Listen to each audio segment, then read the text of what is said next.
کا نام نقی علی تھا، یعنی دادا بھی مولائی تھا. ان کے دادا کا نام کاظم علی تھا، یعنی پردادا بھی مولائی تھا. اور ان کے اوپر کے دادا کا نام علی رضا تھا، بلکہ ان کے دادا کا نام علی رضا تھا اور ان کے پردادا کا نام کاظم علی تھا. یہ علی رضا کون ہے؟ یہ امام علی رضا کی نسبت سے علی رضا. یہ کاظم علی کون ہے؟ موسیٰ کاظم کی نسبت سے امام کاظم کی نسبت سے کاظم علی. یہ نقی علی کون ہے؟ امام نقی کی نسبت سے نقی علی نام. اور یہ احمد رضا کہاں سے آیا میرے بھائی؟ یہ پورا خاندان ایسا کٹر مولائی ہے. رکھے. اور آج کے دور میں کچھ جاہلوں کا یہ عالم ہو گیا ہے، انہوں نے مولائیت کے لفظ کو اس طریقے سے استعمال کرتے ہوئے کہہ دیا کہ آج کی اصطلاح کے اعتبار سے اگر ہم کہیں تو امام احمد رضا خان اور ان کا پورا خاندان کٹر مولائی ہے. ہمیں جہالت کی حد ہونا چاہیے. تم نے تو انتہا کو پہنچ کر امام اہل سنت پر اتنا بڑا بہتان لگا دیا. اعلیٰ حضرت ان نام نہاد آج کی اصطلاح کے اعتبار سے مولائیوں کے سردار نہیں ہے، اہل سنت والجماعت کے سردار ہے. اس لیے کہ لفظ مولائی آج کی اصطلاح کے اعتبار سے اہل سنت کے خلاف ایک فرقے کے لیے بولا جاتا ہے جو صحابہ کو گالیاں دیتا ہے. خدا را اسٹیج سے اس جہالت کو بند کیا جائے. ہم کب تک اپنی سنیت کو خود ہی برباد کرتے رہیں گے؟ میں نے رات بھی عرض کیا تھا ان جاہل خطیبوں کا بائیکاٹ کرو، ان ان پڑھ لوگوں کا بائیکاٹ کرو اگر نسلوں کو بچانا چاہتے ہو. ورنہ یاد رکھنا جب نسلیں ہاتھوں سے چلی جائیں گی تم تبلیغ کس کو کرو گے؟ تم چندہ کس سے لوگے؟ تم مرید کس کو بناؤ گے؟ تمہاری مسجدوں میں آئے گا کون جب مسجدیں ہاتھ سے نکل جائیں گی؟ ایسی صورت میں یاد رکھیے علم والوں کی قدر کیجئے، علم والوں کو بلائیے. سرور کائنات نے فرمایا ایک قوم ایسی آئے گی جو صحابہ کو گالیاں دے گی، ان کی توہین کرے گی.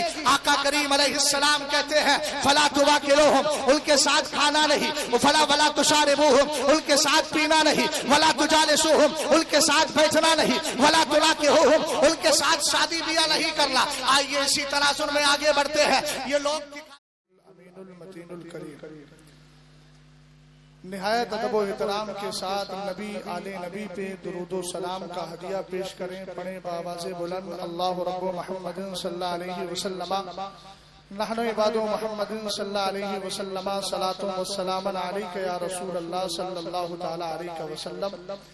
میرے امام فرماتے ہیں اہل سنت کا ہے بیڑا پار، اصحاب حضور نجم ہے اور ناؤ ہے عطرت رسول اللہ کی. ہم جماعت اہل سنت سے تعلق رکھتے ہیں. ہمارے ہاتھ میں دامن صحابہ بھی ہے، دامن اہل بیت بھی ہے.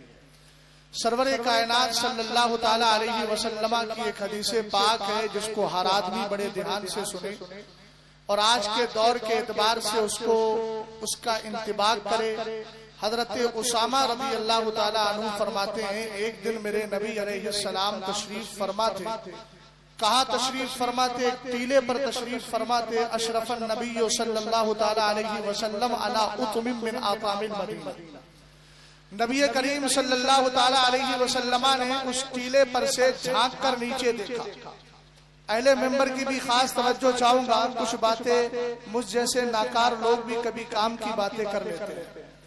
غور فرمائیے گا سرور کائنات نے مدینہ شریف کے ٹیلے پر چڑھ کر اوپر سے نیچے کی طرف جھانک کر دیکھا اور صحابہ اکرام سے فرمایا حل ترون ما ارا، اے میرے صحابہ یہ بتاؤ جو میں دیکھ رہا ہوں وہ تمہیں نظر آ رہا ہے کہ نہیں؟ صحابہ اکرام نے عرض کیا نہیں میرے آقا. تب سرور کائنات نے ارشاد فرمایا انی لا ارا الفتنہ خلال بیوت، انی لا ارا الفتنہ تقع خلال بیوتکم کمواقع القطر، اور ایک روایت میں ہے کوقع القطر. سرور کائنات صلی اللہ تعالی علیہ وسلم نے ارشاد فرمایا میں اس وقت اپنی آنکھوں سے دیکھ رہا ہوں تمہارے گھروں کے اندر فتنے ایسے اتر رہے ہیں جیسے بارش کے قطرے تمہارے گھروں میں ٹپکتے ہیں اور گرا کرتے ہیں. ابھی برسات کا موسم گزرا ہے، ہر آدمی جانتا ہے جب بارش برستی ہے ہے اور اس کے قطرے گرتے ہیں، ہر جگہ پر گرا کرتے ہیں۔ آج ہمارے پورے ہندوستان کو آپ دیکھیں، ہر گھر کے اندر ایک عجیب کہانی ہے، ہر علاقے میں ایک عجیب کہانی ہے، ہر جگہ ایک نیا فتنہ پیدا ہو رہا ہے۔ سرور کائنات نے پہلے ہی فرما دیا، لیکن یہ کون سا فتنہ ہے؟ آئیے ذرا مسلم شریف کی حدیث پاک کو اٹھائیں۔ سرور کائنات صلی اللہ تعالی علیہ وسلم نے فرمایا، یکون فی آخر الزمان دجالون کذابون یاتونکم من الاحادیث بما لم تسمعوا انتم ولا آباؤکم فإیاکم وإیاہم لا یضلونکم ولا یفتنونکم۔ سرور کائنات نے فرمایا آخری زمانے میں میری امت میں دجال، مکر و فریب کرنے والے، جھوٹ بولنے والے لوگ پیدا ہوں گے۔ تمہارے پاس ایسی ایسی باتیں لے کر کے آئیں گے جو نہ تم نے سنی ہوگی نہ تمہارے آباء و اجداد نے سنی ہوگی۔ سرور کائنات ہم کریں کیا؟ میرے نبی نے فرمایا فَإِيَّاكُمْ وَإِيَّاهُمْ۔ یہاں پڑھے لکھے لوگ ہیں، ہو سکتا ہے کوئی ڈاکٹر بھی ہو، کوئی انجینئر ہو، کوئی پروفیسر ہو، کوئی کسی مجال سے تعلق رکھتا ہو، لیکن سب سے عرض کروں گا بچنے کا صرف یہی مطلب نہیں ہے کہ جتنے بھی آج فتنے پیدا ہو رہے ہیں ان کی محفلوں میں نہ جاؤ۔ بچنے کا یہ بھی مطلب ہے اپنے موبائل پر ان کی کلپیں سماعت مت کرو، ان کی تقریریں مت سنو۔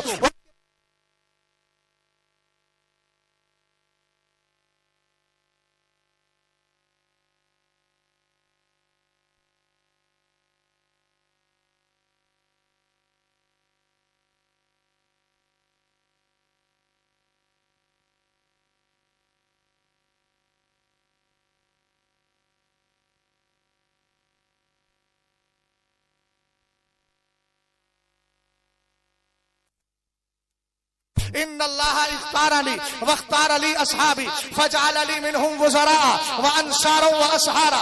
آقا کریم علیہ السلام فرماتے ہیں اللہ نے مجھے بھی چن لیا اور میرے لیے میرے صحابہ کو بھی چن لیا ہے۔ کسی کو انصار بنایا ہے، کسی کو رشتہ دار بنایا ہے، کسی کو وزیر بنایا ہے۔ آگے میرے نبی نے ارشاد فرمایا وسیاتی قوم یسبونہم وینتقصونہم۔ فرمایا ایک دور ایسا آئے گا کہ میرے صحابہ کو گالیاں دینے والی جماعت پیدا ہوگی، ان کی شانوں میں توہین کرے گی۔ اے میرے آقا ہم کیا کریں؟ کیا ان رافضیوں سے رشتے رکھے؟ کیا نام نہاد مولائیوں سے رشتے رکھے؟ اور آج کے دور میں کچھ جاہلوں کا یہ عالم ہو گیا ہے، انہوں نے مولائیت کے لفظ کو اس طریقے سے استعمال کرتے ہوئے کہہ دیا کہ آج کی اصطلاح کے اعتبار سے اگر ہم کہیں تو امام احمد رضا خان اور ان کا پورا خاندان قدر مولائی ہے۔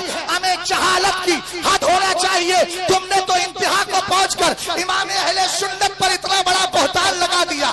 اعلیٰ حضرت ان نام نہاد آج کی اصطلاح کے اعتبار سے مولائیوں کے سردار نہیں ہے، اہل سنت والجماعت کے سردار ہے۔ اس لیے کہ لفظ مولائی آج کی اصطلاح کے اعتبار سے اہل سنت کے خلاف ایک فرقے کے لیے بولا جاتا ہے جو صحابہ کو گالیاں دیتا ہے۔ خدا را اسٹیج سے اس جہالت کو بند کیا جائے۔ ہم کب تک اپنی سنیت کو خود ہی برباد کرتے رہیں گے؟ میں نے رات بھی عرض کیا تھا ان جاہل خطیبوں کا بائیکاٹ کرو، ان ان پڑھ لوگوں کا بائیکاٹ کرو اگر نسلوں کو بچانا چاہتے ہو، ورنہ یاد رکھنا جب نسلیں ہاتھوں سے چلی جائیں گی تم تبلیغ کس کو کرو گے؟ تم چندہ کس سے لوگے؟ تم مرید کس کو بناؤ گے؟ تمہاری مسجدوں میں آئے گا کون جب مسجدیں ہاتھ سے نکل جائیں گی؟ ایسی صورت میں یاد رکھیے علم والوں کی قدر کیجئے، علم والوں کو بلائیے۔ سرور کائنات نے فرمایا ایک قوم ایسی آئے گی جو صحابہ کو گالیاں دے گی، ان کی توہین کرے گی۔ آقا کریم علیہ السلام کہتے ہیں فلا تواکلوہم، ان کے ساتھ کھانا نہیں، فلا ولا تشاربوہم، ان کے ساتھ پینا نہیں، ولا تجالسوہم، ان کے ساتھ بیٹھنا نہیں، ولا تناکحوہم، ان کے ساتھ شادی بیاہ نہیں کرنا۔ آئیے اسی تناسب میں آگے بڑھتے ہیں۔ یہ لوگ دکھاتے ہیں آیت کریمہ، دکھاتے ہیں حدیث پاک۔ میں بڑی پیاری بات عرض کر رہا ہوں، علامہ سید جلال الدین شاہی بخاری سرکار شاہ عالم، ان کا فرزند ارجمند یہاں تشریف فرما ہے۔ ان کی نسل میں 8ویں نسل کے اندر ایک بزرگ پیدا ہوئے سید جلال الدین شاہی بخاری، کتاب لکھی القول الصواب فی معرفت الاصحاب۔ یہ اس ممبر پر جتنے علماء ہیں سب سے عرض کروں گا یہ جملہ لے کر کے جائیے گا۔ انہوں نے ارشاد فرمایا جتنی بھی روایتیں صحابہ کو گالیاں دینے، منافق و باغی کہنے کے لیے بولی جاتی ہے یہ سب تاریخ کی ہے۔ اور یاد رکھو سرکار نے صحابہ کی عظمتیں حدیثوں میں بیان کی ہے، قرآن نے ان کی فضیلتیں بیان کی ہے، اور تاریخ تاریخ کو مصطفیٰ کریم کی حدیث کے مقابل یا قرآنی آیات کے مقابل کوئی حیثیت نہیں ہے، اس لیے کہ تاریخ امتی کی ہے اور حدیث میرے مصطفیٰ کریم علیہ السلام کی ہے۔ نبی کے قول کو سامنے رکھے ایک حدیث پیش کی جاتی ہے بخاری شریف کی، یہاں میں بڑی ذمہ داری سے عرض کرنا چاہتا ہوں، بخاری کو صحیح جو کہا گیا ہے وہ اس کے اکثر کے اعتبار سے کہا گیا، یہ کوئی دعوی کل نہیں کر سکتا کہ اس میں ساری حدیثیں سند کے اعتبار سے صحیح ہے، اس میں بھی کچھ غیر صحیح حدیثوں کا غیر صحیح حدیثیں داخل ہو گئی ہے۔ ایک حدیث سنا رہا ہوں جس کو پیش کرنے کے بعد سیدنا امیر معاویہ کی جنگ صفین کے مسئلے پر یہ رافضیت کہتی ہے معاذ اللہ وہ منافق ہے، کوئی کچھ بولتا ہے کوئی کچھ بولتا ہے۔ حدیث کو اختصار کے ساتھ پیش کرتا ہوں، حدیث پاک کے راوی حضرت ابو سعید ہے، آپ کی بارگاہ میں اکرمہ اور اکرمہ کے ساتھ عبداللہ ابن عباس کے بیٹے علی دونوں گئے اور جانے کے بعد کہا حدیث سنائیے، انہوں نے حدیث سنائی، کہا کنا نحملو لبنتن لبنتن وعمارو لبنتین لبنتین، فرمایا مسجد نبوی کی تعمیر چل رہی تھی، الگ الگ روایتیں ہیں، کوئی کہتا ہے غزوہ خندق کا موقع ہے، کوئی کہتا ہے مسجد نبوی شریف کی، اس اعتبار سے بھی امیر المومنین فی الحدیث تشریف فرما ہے، اس کے متن میں بھی اضطراب ہے اور اضطراب رسول کریم صلی اللہ تعالی علیہ وسلم کے صحابی کہتے ہیں ہم ایک ایک اینٹ اٹھا رہے تھے، وہ دو دو اٹھا رہے تھے، فرآہ النبی صلی اللہ علیہ وسلم، میرے نبی کی نظر پڑی، سرور کائنات نے ان کے لیے کیا کیا، ینفض التراب عنہ، سرکار قریب گئے، ان کے جسم سے مٹی کو ہٹانے لگے اور اٹھا کر فرماتے ہیں، ہٹا کر فرماتے ہیں ویہا عمار تقتلہ الفیۃ الباغیہ، کہا کہ عمار کو ایک باغی گروہ قتل کرے گا، ایک باری گروہ شہید کرے گا۔ رسول کریم صلی اللہ علیہ وسلم کی حدیث پاک کو سن لیا، سننے کے بعد آپ نے کہا اعوذ باللہ من الفتن، میں فتنوں سے اللہ کی پناہ چاہتا ہوں۔ اہل علم ذرا توجہ کرے، ہم جب اس حدیث کی سند کی طرف جاتے ہیں اور ہم نے علامہ ابن حجر حیثمی شافعی مکی کی کتاب تطہیر الجنان کو اٹھایا، اٹھانے کے بعد جب پڑھا انہوں نے فرمایا وجوابہ ان ذالک انما یتم لو صح الحدیث ولم ينکر تعویلہ فاذا لم فَإِذَا لَمْ يَصِحَّ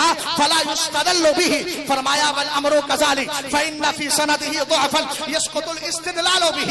آپ فرماتے ہیں اس کا جواب یہ ہے کہ یہ حدیث پاک اگر صحیح ہوگی تب اس سے استدلال کیا جائے گا، اور صحیح ہونے کے بعد بھی اگر اس کی تعویل نہیں نکل پائے گی تب اس سے استدلال کیا جائے گا، لیکن یہ حدیث روایت کے اعتبار سے صحیح بھی نہیں اور اس کی تعویل بھی موجود ہے۔ ہم نے کہا صحیح کیسے نہیں ہے، حدیث کی سند پر گئے، ہمیں 4 راوی ملے، پہلے کا نام مسدد ہے، دوسرے کا نام عبدالعزیز ابن مختار ہے، تیسرے کا نام خالد حذا ہے، چوتھے کا نام جو ہے چوتھے راوی کو ہم نے دیکھا ان کا نام اکرمہ ہے۔ جب ہم نے تہذیب التہذیب کو اٹھایا، میزان الاعتدال کو اٹھایا، ہم نے ان بزرگوں کو پڑھا جن کا نام اصول حدیث میں زبردست انداز میں آتا ہے، تو پہلے راوی مسدد کے لیے ہماری میزان الاعتدال میں ملتا ہے، وہ فرماتے ہیں سنو یہ جو راوی ہے نا جس کا نام مسدد ہے، انہوں نے کہا یہ قابل احتجاج نہیں ہے، یہ قابل استدلال نہیں ہے۔ اور ہم نے جب تہذیب التہذیب کو اٹھایا اس کے بعد پڑھا تو عبدالعزیز ابن مختار کے بارے میں کہا گیا لیسا بشیء، یہ معتبر راوی ہے نہیں۔ اس کے آگے جب ہم خالد حذا کو پڑھتے ہیں تو ابو حاتم نے کہا لا یحتج بہ، ان کو استدلال میں پیش نہیں کیا جا سکتا۔ سعید ابن مسیب کو پڑھا، کون سعید ابن مسیب؟ جب یزید نے گھوڑے بنوائے تھے ایک ذات دیوانگی کے عالم میں مسجد نبوی شریف میں موجود تھی، پوچھا گیا نمازوں کا علم کیسے ہوتا تھا؟ کہا مصطفیٰ کی قبر سے آواز آتی تھی، سمجھ جاتا تھا نماز کا وقت ہو گیا ہے۔ یہی سعید ابن المسیب فرماتے ہیں اکرمہ کے بارے میں، کہتے ہیں انہو کذبہ، اکرمہ جھوٹا آدمی ہے، اس نے حدیث میں جھوٹ گڑا ہے۔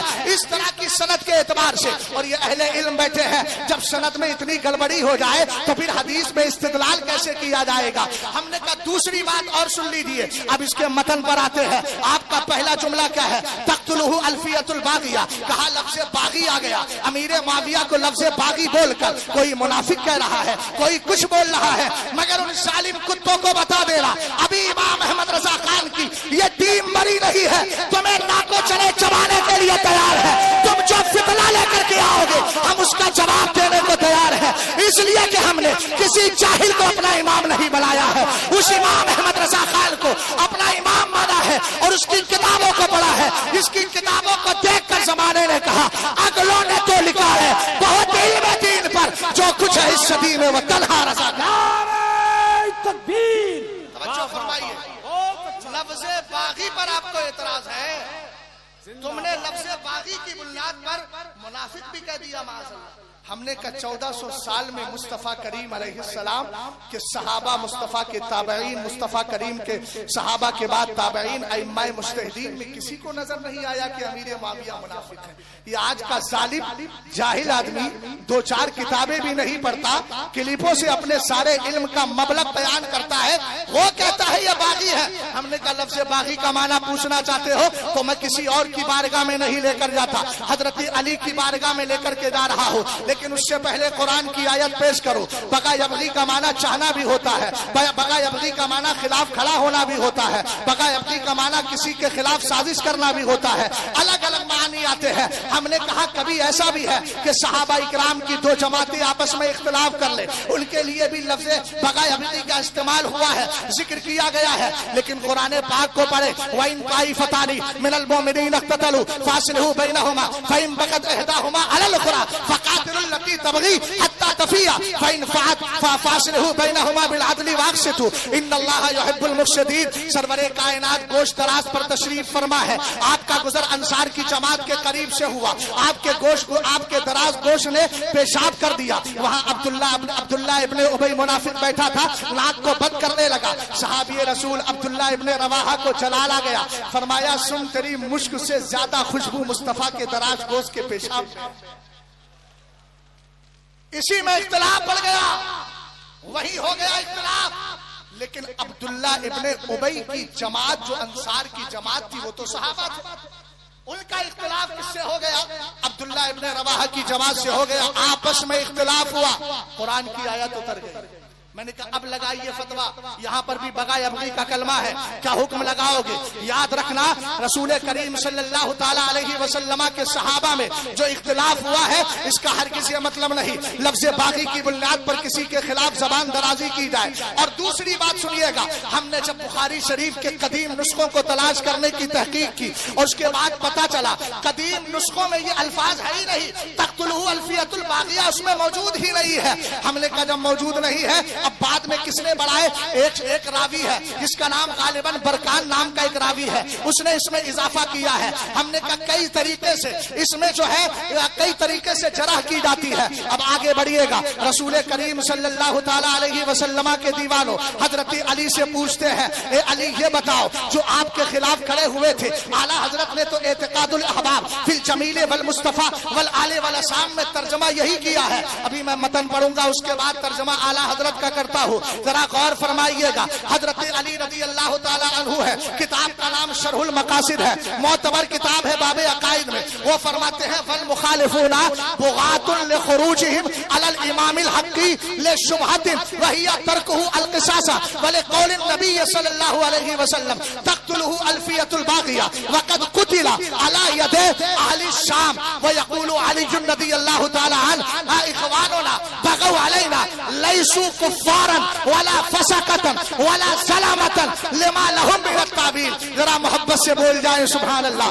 شرح المقاصد نے مسئلہ حل کر دیا، انہوں نے فرمایا حضرت علی کے جو مخالف تھے جنگ صفین میں یا اس کے علاوہ جنگ جمل کی بات ہے، دونوں میں فرمایا یہ سب ان کے خلاف کھڑے ہو گئے تھے اس لیے کہ امام برحق کے خلاف کیا تھا۔ اب یہاں دھوکہ دیا جاتا ہے، ارے آپ بھی تو کہہ رہے ہو، اعلیٰ حضرت بھی تو کہہ رہے ہیں کہ وہ حق کے مقابل آئے تھے، علی حق پر تھے۔ ہم نے کہا احمق زمانہ لفظ حق کا ایک ہی معنی نہیں ہوتا ہے، یہ لفظ مشترک ہے اور اس کی الگ الگ کیفیات ہوتی ہے۔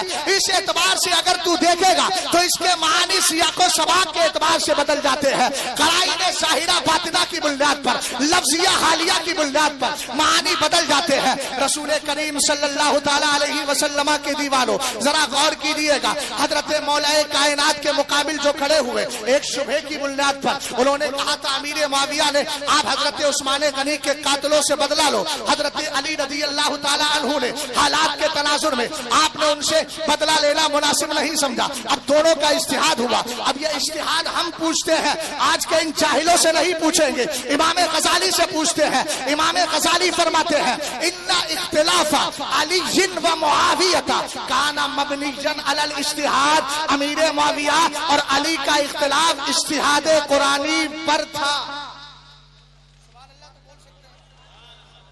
توجہ فرمائیے گا. حضرت مولا کائنات رضی اللہ تعالیٰ عنہ سے پوچھا گیا تھا, آپ نے فرمایا سنو, لیسو کفارن, یہ جو میرے مقابل آئے تھے یہ سب ہمارے بھائی تھے جو ہمارے خلاف. سبحان اللہ. دوسری بات اور سنیے گا علامہ گلزار صاحب, بس میں 2-4 منٹ اور چاہوں گا, اس لیے کہ آپ کی کرم نوازی ہو گئی. آپ نے کم سے کم پی کے پلا کے میں کشو,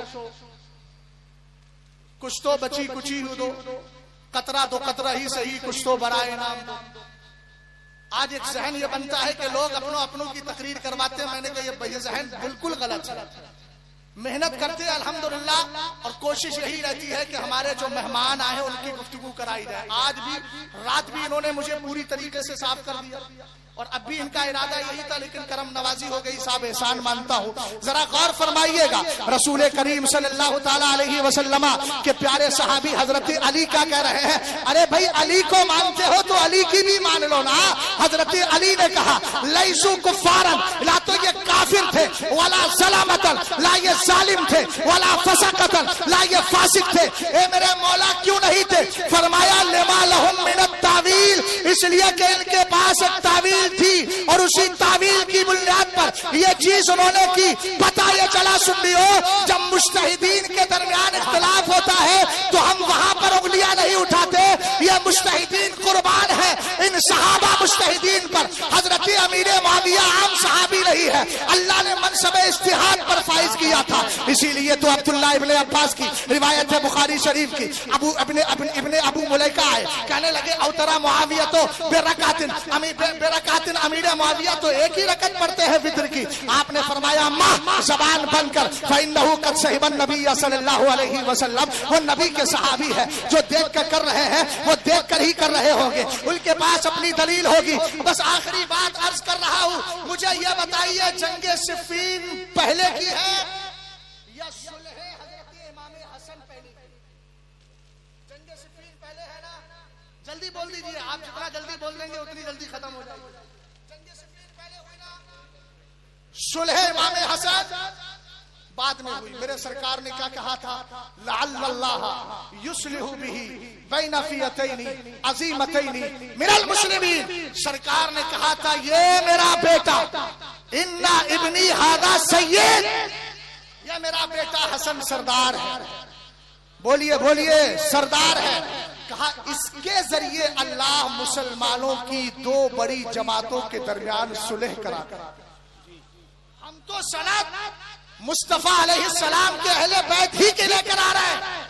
جنگ صفین پہلے ہے, حضرت امام حسن کی صلح بعد میں ہے. بغاوت کی بنیاد پر اگر امیر معاویہ کو معاذ اللہ منافق اور کافر کہنے والوں رافضی کتوں, تو یہ بتاؤ امام حسن پر کیا حکم لگاؤ گے اور مصطفیٰ کی حدیث کے بارے میں کیا کہو گے؟ بس چلتے چلتے ابن عساکر کی روایت اٹھا کر اس مسئلے کو کلیئر کر کے جاتا ہوں. ارے آپ کو جنگ صفین سے مسئلہ ہے نا, آؤ ذرا ہم بھی تمہارے سامنے آ کر مسئلے کو کلیئر کر دیں. عبداللہ ابن عباس کہتے ہیں کننا عند النبی صلی اللہ علیہ وسلم و ابو بکر و عمر و عثمان و معاویہ اذ اقبل علی بن ابی طالب. کہتے ہیں میں, عبداللہ ابن عباس کہتے ہیں میں, حضرت ابو بکر, حضرت عمر, حضرت عثمان, امیر معاویہ یہ سب بیٹھے ہوئے تھے.